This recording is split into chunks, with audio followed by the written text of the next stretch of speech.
Hi, welcome to Kanivi vlogs. எல்லோரும் எங்கே கிளம்புறாங்கன்னு பார்க்குறீங்களா? எல்லோரும் எது ஃபங்க்ஷனுக்குலாம் கிளம்புனாங்க. இன்றைக்கி லீவு, வெளியில் போய் சமைச்சு சாப்பிட்லான்னு ஃபேமிலியோடு கிளம்பியிருக்கோங்க. எல்லோரும் கிளம்பிகிட்டு இருக்காங்க. நாங்கள் வந்துட்டு கிளம்புறதுக்கு ஒரு டெம்போ ரெடி பண்ணியிருக்கோம். அது வெளியில் நின்றுட்டுருக்கு. நாங்கள் எல்லாம் கிளம்பிட்டோம்.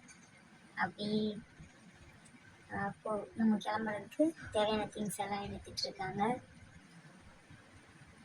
வாங்க வாங்க வாங்க. இந்த டெம்போவில் தான் நம்ம ட்ராவல் பண்ண போகிறோம். எங்கள் வீட்டு செல்லக்குட்டீஸ்லாம் ஆளுக்கு முன்னாடி மேலே ஏறிட்டாங்க. வாங்க வாங்க. இன்னும் பார்த்தா எல்லாருமே வந்துட்டாங்க. வீட்டில் இருந்து எல்லோரும் ஒரே பரபரப்பாக கிளம்பியாச்சு. ஒரு வழியாக வேனில் எல்லோரும் ஏறியாச்சு. டெம்போ கிளம்ப போகுது. இன்னும் ஒருத்தவங்களுக்காண்டி வெயிட்டிங். அவங்க வந்தாங்கன்னா டெம்போ கிளம்பிடுங்க. கிளம்புனதுக்கப்புறம் கேட்டிங்கன்னா ஒரே ஜாலி தான். நம்ம பஸ்லலாம் போனோன்னா பாட்டு போட்டு நம்ம டான்ஸ் ஆடணுங்க. இதில் ஒரு ஸ்பெஷல் என்னன்னு கேட்டிங்கன்னா, பாட்டு நம்ம போடலாம், பட் டான்ஸ் நம்ம ஆடணும்னு அவசியம் இல்லை. டெம்போவே நம்மளை ஆட வச்சிருங்க. ஸோ எல்லாம் டான்ஸ் ஆடுற மாதிரி தான் இருந்துச்சு. பட் யாரும் ஆடலை. பட் ரொம்ப ஹாப்பியாக இருந்துச்சு. எல்லா திங்ஸ் எடுத்தாச்சு. வேனில் எல்லோரையும் ஏற்றியாச்சு. ஹில்ஸில் போகிறப்பெல்லாம் வேறு லெவலாக இருந்துச்சு. நாங்களாம் டெம்போவில் எங்கள் வீட்டில் ஆம்பளைங்க எல்லோரும் பைக்லையும் வந்துட்டு இருந்தாங்க. எங்களை ஃபாலோ பண்ணிகிட்டு இருந்தாங்க. மழை சொல்ல வார்த்தை இல்லைங்க. அவ்வளோ ஒரு அழகுங்க. 2 பக்கமும் பச்சை பசேர்னு.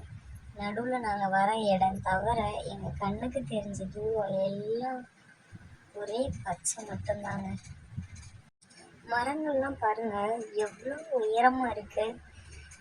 நம்ம ஊருக்குள்ளே இருக்க மரத்துக்கும் மலையில் இருக்க மரத்துக்கும் இவ்வளோ டிஃப்ரென்ஸாக, எவ்வளோ ஹைட்டு பாருங்கள். இந்த வேனில் தான் நம்ம வந்துட்டுருக்கோம். சும்மா சீறி பாஞ்சு வந்துக்கிட்டு இருக்கோங்க. இது வந்துட்டு மெயின் ரோட்லேருந்து அந்த காட்டுக்குள்ளே போகிற பாதையில் பிரிஞ்சு போகிற இடத்துல வீடியோ எடுத்திருந்தாங்க. எல்லாம் எங்கள் வீட்டில் இருக்க அவங்க பசங்க எல்லாம் எங்கள் வேனை ஃபாலோ பண்ணி எங்கள் பின்னாடியே வந்துட்டு இருந்தாங்க. எங்கள் சேஃப்டிக்கு இல்லைங்க, அவங்க சேஃப்டிக்கு அவங்க தனியாக வராங்க, எங்கள் கூட வரக்கூடாதுன்னு சொல்லிட்டு. நல்ல என்ஜாய்மெண்ட்டுங்க. இதே மாதிரி இதுக்கு முன்னாடி நீங்களும் ட்ராவல் பண்ணியிருந்தீங்க அப்படின்னு சொன்னால் கீழே கமெண்ட் பண்ணுங்கள். நாங்கள் போகிற பாதையில் அனிமல்ஸ் நிறைய இருக்குன்னு சொல்லியிருந்தாங்க. குரங்கு பார்த்தோம், யானை இருக்குன்னு சொன்னாங்க. ஆனால் நாங்கள் பார்க்கல. பட் யானை வந்ததுக்கான அடையாளங்கள் நிறைய இருந்துச்சு. அவங்க அப்போ தான் சாணம் போட்டுட்டு போயிருந்தாங்க. நல்லா இருக்கு. அங்கே பாருங்கள், எப்படி வானத்தை பாருங்கள். வானமும் மரமும் ஒன்றா இருக்கிற மாதிரி இருக்குது. மேகத்துக்குள்ள மரங்கள் ஊடுருவன மாதிரி இருக்குங்க. நம்ம இறங்க போகிற இடம் வந்துருச்சுங்க. இறங்குனதுமே அதுக்கப்புறம் கொஞ்சம் தூரம் இறங்கியாச்சு எல்லோரும். அதுக்கப்புறம் கொஞ்சம் தூரம் நடக்க வேண்டியது இருக்குது. நடந்து மட்டும்தான் போக முடியும் அந்த பாதையில். அதனால் எல்லோரும் அவங்கவுங்களுக்கு தூக்க முடிஞ்ச அளவுக்கு பொருட்களை தூக்கிட்டு கிளம்பியாச்சு. பார்த்தா எல்லாருமே ஆளுக்கு ஒரு பொருள் தூக்கிட்டு வந்துட்டு இருக்காங்க. வாங்க பார்க்கலாம். பாருங்கள், பாதை வந்துட்டு பள்ளத்துக்குள்ளே போகிற மாதிரி தான் இருக்கும். அதெல்லாம் எல்லாம் போயிட்டுருக்காங்க. சமைக்க தேவையான பொருட்கள் எல்லாத்தையுமே தலையில் தூக்கி வச்சுட்டு கையில் பிடிச்சிட்டு எல்லாம் கிளம்பியாச்சு. எங்கள் வீட்டு குயின்ஸ் எல்லாம் ஓடிக்கிட்டு இருக்காங்க பாருங்கள்.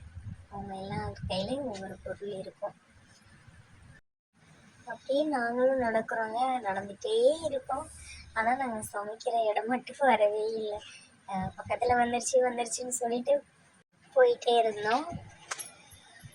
ஆக்சுவலாக இதுக்கு முன்னாடி இப்படி நடந்தது இல்லை. இருந்தாலும் ஒரு என்ஜாய்மெண்ட்டில் இவங்கெல்லாம் நடந்து போயிட்டுருக்காங்க. பக்கத்தில் இருக்க ஸ்கூலுக்கு நடந்து போங்கனாலே போக மாட்டேன்னு சொல்கிற பிள்ளைங்க இன்றைக்கி காட்டுக்குள்ளே அது பாட்டுக்கு நடந்து போயிட்டு இருக்குதுங்க. ஏன்னா அவ்வளோ பிடிச்சிருக்கு அவங்களுக்கு. அந்த மலையில் வர வாசனை. அப்புறம் ஒரு தேடுதலோடையே போய்கிட்டு இருந்தாங்க. ஒவ்வொரு செடி மரங்கள்லாம் பார்த்துட்டு, இது என்ன மரம், இது என்ன செடி, இந்த காய் என்ன இப்படி இருக்குது, இதில் பழம் இப்படி தான் வருமா, காப்பி செடி தான் அதிகம் நாங்கள் போனது. காஃபி செடி, எலுமிச்சை மரம் இருக்குது, பலாப்பழ மரம் இருக்குது. பலாப்பழம் உங்களுக்கு பார்த்தாலுமே தெரிஞ்சிடும், எலுமிச்சை மரம் தெரிஞ்சிடும். ஆனால் காஃபி செடி அவங்க பார்த்ததில்ல. அதனால் போகிறப்ப இது என்ன டிஃப்ரெண்ட்டாக இருக்குது. மிளகா செடிலாம் பார்த்திங்கன்னா சம்பா மிளகான்னு சொல்லுவாங்க. அந்த செடி நிறைய நாங்கள் போகிற பாதையில் இருந்துச்சு. அப்பாடான்னு கொண்டு வந்த பொருள்லாம் கொண்டு வந்து சரிசமமான ஒரு இடத்துல செட்டில் பண்ணியாச்சுங்க. எல்லா பொருளும் கொண்டு வந்தவங்க எல்லாருமே கொண்டு வந்து வச்சிட்ருக்காங்க. வச்சாச்சு. வச்சுட்டு டயர்டு நடந்து வந்த டயரில் தண்ணி குடிச்சிட்ருக்காங்க. நல்லா பண்ணோம். நடந்து வந்தது வந்துட்டு ஃபுல் காடு தான். காய்கறிலாம் நறுக்க ஆரம்பிச்சாச்சுங்க. ஏன்னா டக்குன்னு பசிக்கும்னு சொல்லிட்டு டக்குன்னு சமைக்கணும் அப்படின்னு சொல்லிட்டு நறுக்க ஆரம்பிச்சாச்சு. எல்லாம் ஆளுக்கு ஒரு வேலையை பார்த்துட்ருக்கோம். தண்ணி பார்த்திங்கன்னா கீழே அந்த வீட்டுக்கும் கீழே தான் போய் எடுத்துகிட்டு வரணும். அதுவும் பள்ளம்தான். தண்ணி அங்கே தான் தூக்கணும். எல்லோரும் காட்டுக்குள்ளே வந்தாலுமே ஒரே ஜாலி தான். ஆளாளுக்கு ஒரு பக்கம் போயிட்டு விறகு எடுத்துகிட்டு வந்தாங்க. விறகு அப்புறம் பார்த்திங்கன்னா எல்லாருமே வேலை செய்ய ஆரம்பிச்சிட்டாங்க. ஏன்னா வேலை செஞ்சுட்டு டக்குன்னு சமைச்சு தான் சாப்பிட்டு கிளம்புறவங்காட்டி ஈவினிங் ஆயிரும். தண்ணி அந்த பள்ளத்தில் தான் எடுத்துகிட்டு நாங்கள் சமைக்கிறதே வீட்டில் சமைக்கிறோம். தண்ணி பள்ளத்துலேருந்து தான் எடுத்துகிட்டு போகணும். நட்ட குத்தெல்லாம் இருக்குது. இதை பார்த்திங்கன்னா இது பாறைங்க. இந்த பாறையில் தான் எடுத்துகிட்டு போகணும். எங்களுக்கு வந்துட்டு ஒரு நாள் எடுத்ததுனால அது அவ்வளோ கஷ்டமாக தெரியல. பட் இதே வேலையை டெய்லி செய்கிறாங்க. அங்கே மலையில் இருக்க மக்கள்லாம் டெய்லி இந்த மாதிரி தானே வேலை செய்யணும். அந்த மாதிரி செய்கிறாங்கன்னா அவங்களுக்கு ரொம்ப கஷ்டமாக இருக்கும், பாவம். பட் இது நல்லா தாங்க இருந்துச்சு. ஒரு மாதிரி வித்தியாசமான அனுபவங்க. இப்படி ஃபேமிலியாக போய் சமைச்சு சாப்பிட்றதெல்லாம் சொல்ல வார்த்தை இல்லைங்க. இந்த அளவுக்கு இருக்கும். நீங்களும் ட்ரை பண்ணி பாருங்கள். உங்கள் வீட்டில் தனித்தனியாக இருந்தால் கூட ஒரு நாள் இதே மாதிரி பிளான் பண்ணி நம்மளும் போய் சமைச்சு சாப்பிடுவோம் அப்படின்னு சொல்லி ரெடி பண்ணி எல்லாம் சேர்ந்து கிளம்பிப்போங்க. சமைச்சு சாப்பிட்டுங்க. இங்கே எல்லாருக்கும் பார்த்தீங்கன்னா ஒரே ஆனந்தம். அவங்க முகத்துலேயே தெரியும் உங்களுக்கு. யாரும் எந்த ஒரு இது இல்லாமல் அவங்கவுங்க பாட்டுக்கு அவங்க வேலையை பார்த்துட்டு சந்தோஷமாக இருக்காங்க. அங்கே தான் சமைக்க போகிறாங்க. அதனால தான் அந்த இடத்துல கொண்டு போய் தண்ணி ஊற்றிட்டு இருக்காங்க. பாத்திரமும் அந்த இடத்துல தான் வச்சுருக்குறோம். இங்கிட்ட வந்து பார்த்தீங்கன்னா அங்கே தான் காய்கறிலாம் நறுக்கிட்டு இருக்காங்க. மேலே அங்கே தான் அங்கேக்கு தான் நடந்துட்டு இருக்காங்க. காய்கறி நறுக்கிற இடத்துக்கும் சமைக்கிற இடத்துக்கு தான் நடந்துட்டு இருந்தோம். காட்டுக்குள்ளே எல்லா பக்கமும் ஆளு போயிட்டு தான் இருந்தாங்க. பசங்க பிள்ளைங்க எல்லாம் போய் செல்ஃபி எடுக்கிறதுல ரொம்பவே ஆர்வமாக இருந்தாங்க. சொல்லப்போனால் நாங்களுமே நிறைய செல்ஃபி எடுத்துக்கிட்டோம் வேலையெல்லாம் முடிச்சுட்டு. இங்கே தாங்க காய்கறி கட் பண்ணிட்டு இருந்தாங்க. நாங்களும் வேகமாக வந்து நாங்களும் செய்கிறோம் அப்படின்னு சொல்லிட்டு நாங்களும் உட்காந்தாச்சு காய்கறி கட் பண்ண. இவங்களும் காய்கறி கட் பண்ணுறோன்னு சொல்லிட்டு அவங்களும் வேகமாக வந்துட்டு இருக்காங்க. நாங்களும் தான் வருவோம் அப்படின்னு சொல்லிட்டு. அப்புறம் வந்து பார்த்தீங்கன்னா இங்கே வந்துட்டு நாங்கள் மிக்சிலாம் எடுத்துகிட்டு போயிருந்தோம் கரண்ட் இருக்குன்னு சொல்லிட்டு. பட் அங்கே வந்துட்டு நாங்கள் போன நேரம் கரண்ட்டும் இல்லை. அதனால் அம்மிக்கல் ஆட்டுக்கல் இருக்குனாங்க அரைக்க ஆரம்பிச்சாச்சு. அதில் போட்டு வெங்காயம் தக்காளிலாம் போட்டு அம்மியில் அரைச்சி ஆட்டுக்கல்ல ஆட்டி எல்லாம் ரெடி பண்ணோம். இங்கே பார்த்தீங்கன்னா ஈரல் சுட்டு சாப்பிட்டுட்டு இருக்காங்க விறகடுப்பில். அக்கா தம்பி 2 பேரும் தனியாக ஈரலை சுட்டுட்டு வந்து அவங்க சுட்டுட்டு இருக்காங்க. சுட்டு அதுவும் அவங்க மட்டுமே சாப்பிட்றதுக்காண்டி பிளான் பண்ணி தனியாக சுட்டுட்டு வந்துட்டாங்க அந்த ஈரலை. அவங்க வேலையை அவங்க முடிச்சிட்டாங்க. இங்கே இவங்க ஆட்டிகிட்டு இருக்காங்க. ஓரளவுக்கு வேலையெல்லாம் முடிஞ்சிருச்சுன்னு தான் சொல்லணும். காய்கறிலாம் கட் பண்ணியாச்சு, க்ளீன் பண்ணிகிட்டு இருக்காங்க. சமையலும் ஸ்டார்ட் பண்ணி ஓரளவுக்கு முடிஞ்சிருச்சு.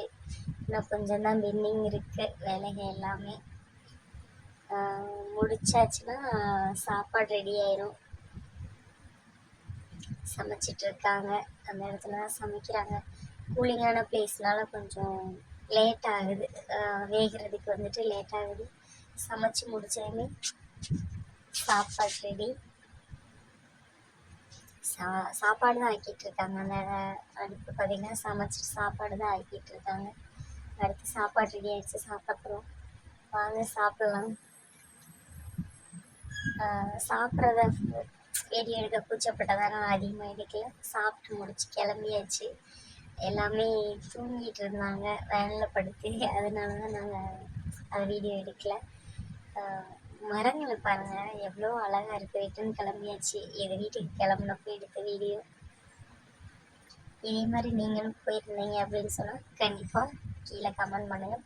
வீடியோ பிடிச்சிருந்தா லைக் பண்ணுங்கள், ஷேர் பண்ணுங்கள்.